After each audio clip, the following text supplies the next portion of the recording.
If you're one of millions of people like me around the world taking part in Dry January and avoiding alcohol for the month, new research from the University of Sussex shows you could see benefits that will last the whole year. Jürgen Rehm is the Senior Director, CAMH Institute for Mental Health Policy Research, and he joins me now in studio. Thank you so much for being here. This is a great topic. How significant are the health benefits from Dry January?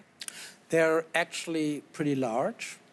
They're mainly on the well-being items. You sleep better, your blood pressure is better, you have a feeling that you're more energized, etc.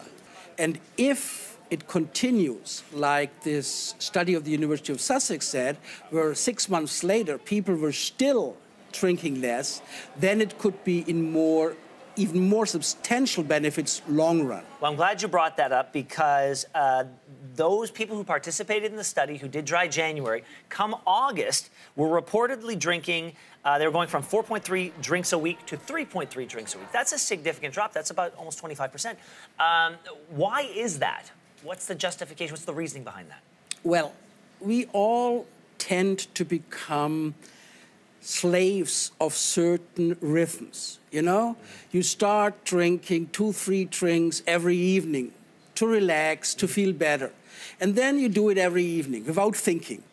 And then comes something like Dry January, and you are forced to do something else. You're not forced, you're by your own choice.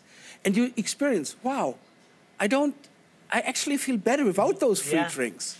And that happens then, even if you give it up in February, you still have no longer this desire to always stick in the same rut. You know it's actually doing you well to reduce a little. I very much like the history of Dry January. It was started by a group called Alcohol Change UK back in 2012. 4,000 people started.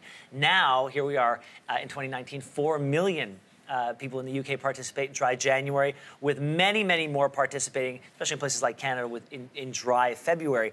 So there really seems to be momentum behind a movement like this.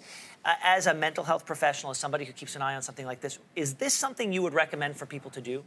I would clearly recommend it. There are no downsides. There are no negative effects. Unless you own a bar. Well, just kidding. That is true. I'm speaking about the individuals who are trying it. And if you don't like it, if you don't feel better, if you sleep worse, which would be against normal theory, you stop it. Well, that was another aspect of the study that I found interesting, is even those who start Dry January and don't get to the end of Dry January successfully still see some of the benefits. Yes, because it is a break with usual habits. And we are creatures of habit.